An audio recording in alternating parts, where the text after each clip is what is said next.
Jangan lupa like, komen, dan subscribe channel YouTube TVRI Bengkulu dan nyalakan lonceng notifikasinya.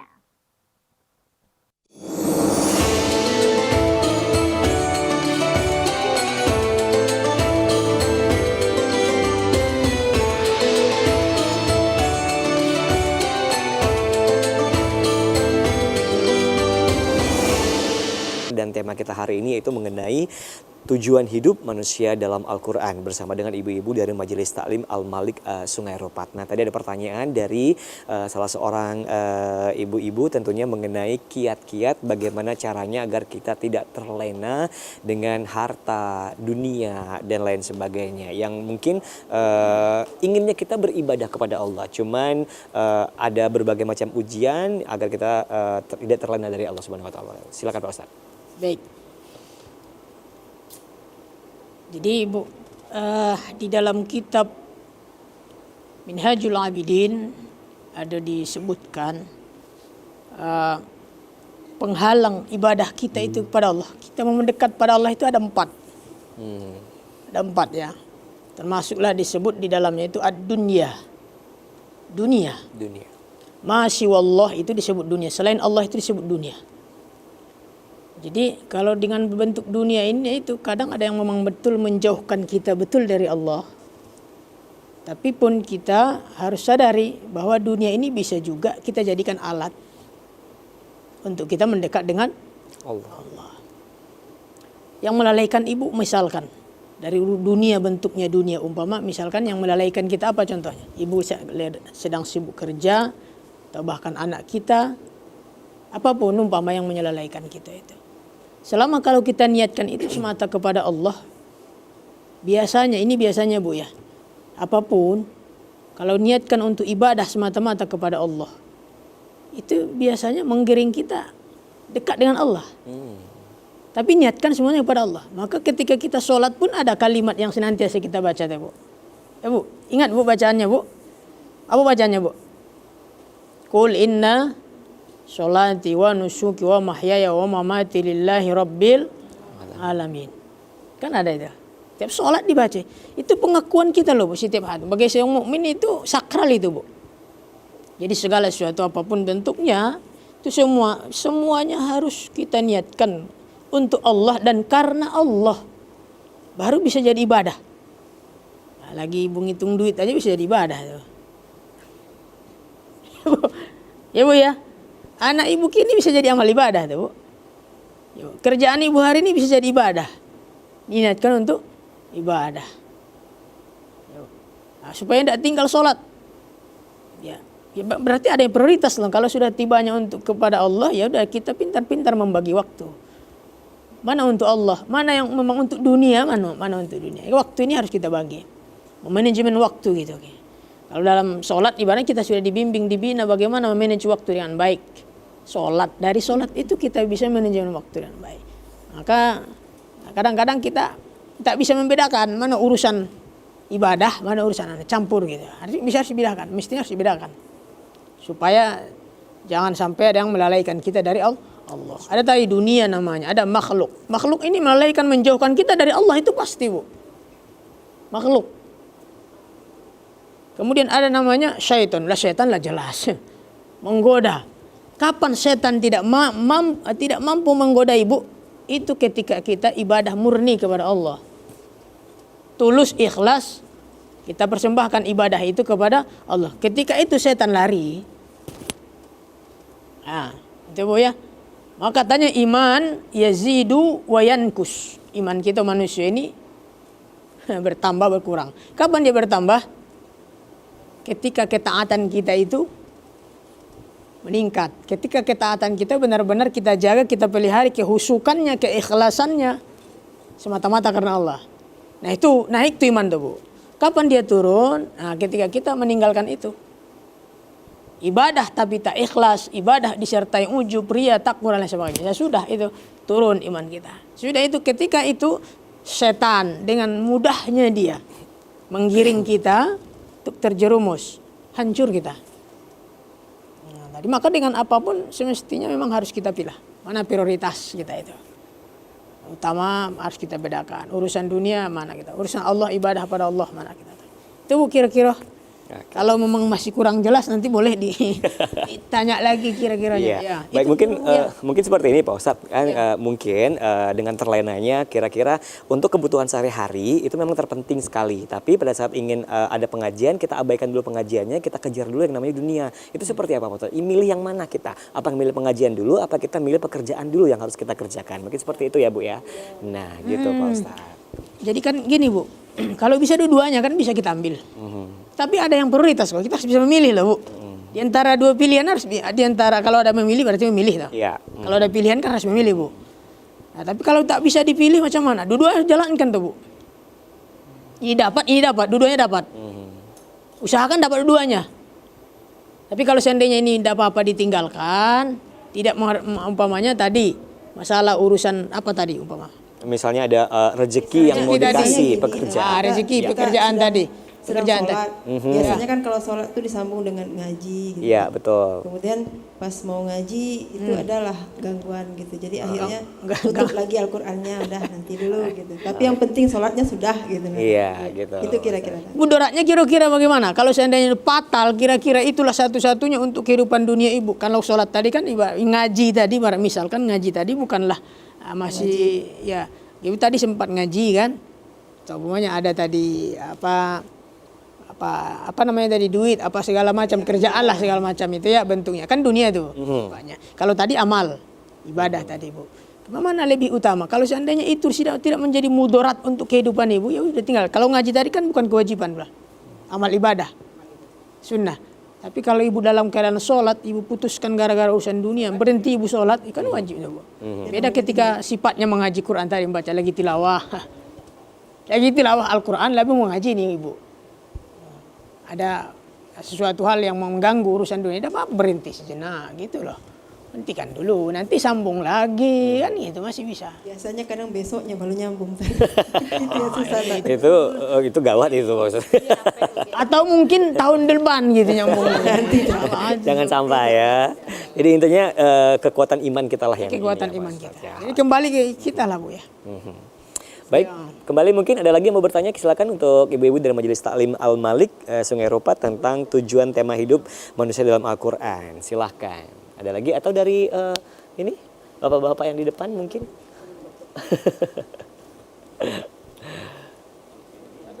Iya, nggak apa-apa. Assalamualaikum Pak Ustadz. Waalaikumsalam warahmatullahi wabarakatuh. Tujuan hidup manusia dalam Al-Quran tema kita hari ini kan ya. Yang pasti kan kalau bahas masalah itu melakukan hal baik dan tujuannya surga gitu ya. Nah, yang mau saya tanyakan, kan kita mengimani kitab-kitab yang lain.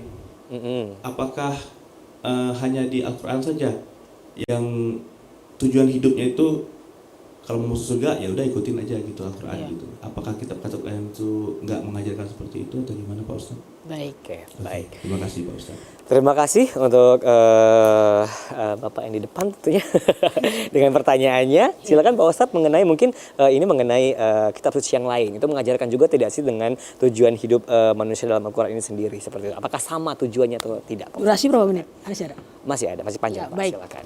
Terima kasih. Ini Abang Tumben.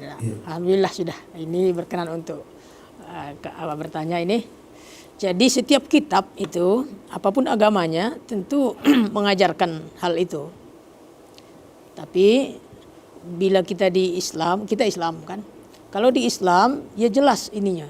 Dari kita tidur sampai kita tidur lagi, itu dituntun, ada tuntunannya di situ. Ya, kalau di kitab lain saya tidak tahu, tapi yang saya tahu sepemahaman saya, semua kitab mengajarkan itu. Ada mengajarkan bagaimana umpama kalau melakukan amal yang baik, yang itu pasti tujuannya dan nanti akan mendapat kebahagiaan di Dunia. di akhiratnya gitu. Setelah dia meninggalkan atau setelah dia mati lah. Semua kitab mengajarkan itu. Kitab apa aja pasti dia mengajarkan itu. Kalau kamu melakukan amal baik, bahkan di kitab, jangan kita umpama menyangka dalam kitab lain itu tak ada larangan untuk berbuat judi, mencuri, korupsi segala macam. Itu ada larangan semua. Minum khamar itu ada semua. Semua larangan. Perintah kebaikan ada juga. Semua sholat, puasa ada di kitab-kitab. Nah, dan juga perintah untuk melakukan amal baik dan balasannya juga disebutkan di situ.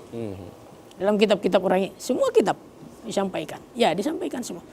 Nah, jadi jangan semua kitab itu mengajarkan mana Hal-hal yang punishment. baik, ya. Reward, punishmentnya ada, setiap kitab itu ada. Melakukan amal apa semuanya, rewardnya apa? Surga. Kebaikan-kebaikan. Kalau dia tidak baik, apa punishmentnya? Neraka, azab, hudud, siksaan, adab. Itu semua ada. Apalagi kita dalam Al-Quran. Dalam Al-Quran itu sudah jelas itu disampaikan. Dan cuman gini, dalam pemahaman saya dan orang Islam harus meyakini ini, bahwa memang semua kitab itu nanti disempurnakan oleh kitab Al-Quran. Ini dalam pemahaman Islam ya. Dalam pemahaman Islam bahwa kitab-kitab yang dulu disempurnakan dengan turunnya kitab suci Al-Quran. Itu dalam pemahaman Islam. Oke. Itu ya, Baik, itu dia tuh pertanyaannya. Ya. tuntunannya sama. Baik, itu dia untuk pertanyaan tentunya. Dan ini Pak Ustadz kan ada pertanyaan lagi nih mengenai yang namanya kalau kita ingin mencapai satu tujuan kita, itu kan kita harus ada caranya dulu nih. Iya. Caranya. Nah ini tema kita mengenai tujuan hidup manusia dalam Al-Quran. Nah caranya agar kita mencapai tujuan kita itu apa nih? Apa saja yang harus kita lakukan Pak Ustadz? Ya, kalau tujuan kita umpama surga, setelah semua kita menginginkan bahwa kita semua masuk surganya Allah. Amin. Amin ya Rabbal Ya Bu ya, Ibu mau surga apa? Mana Bu? Surga ya. Jadi semua kita, apalagi umat muslimin, satu-satu tujuan utamanya dia adalah nanti ketika sudah padang mahsyar, semua pengen masuk surga.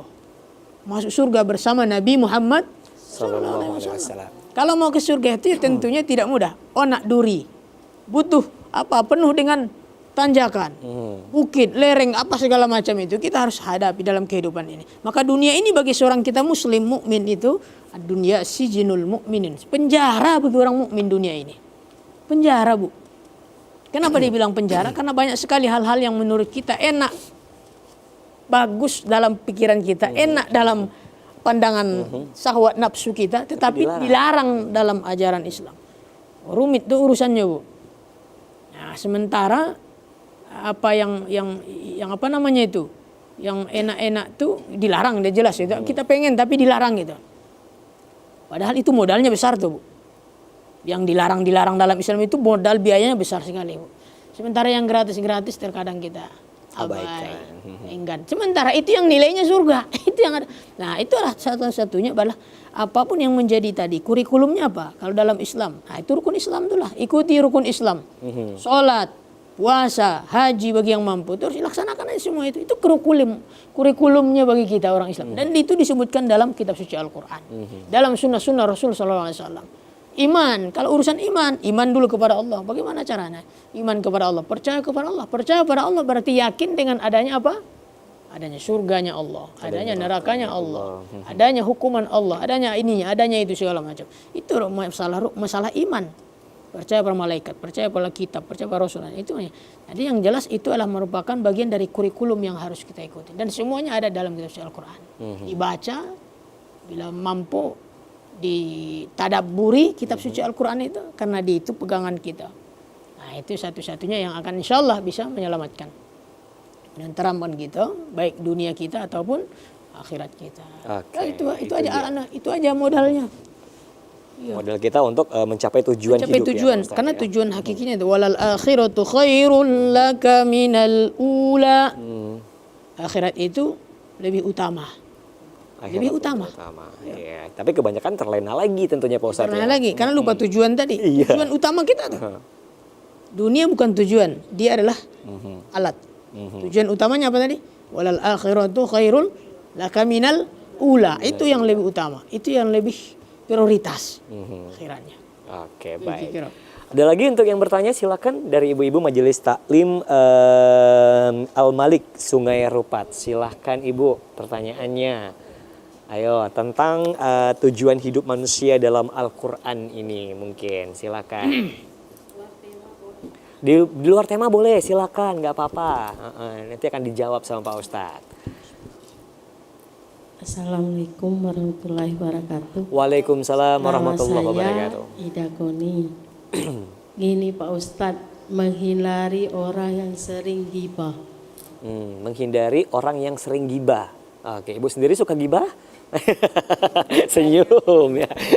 Baik, itu dia pertanyaannya Pak Ustadz. Menghindari orang-orang yang suka gibah ini seperti apa? Bagaimana caranya Pak Ustadz?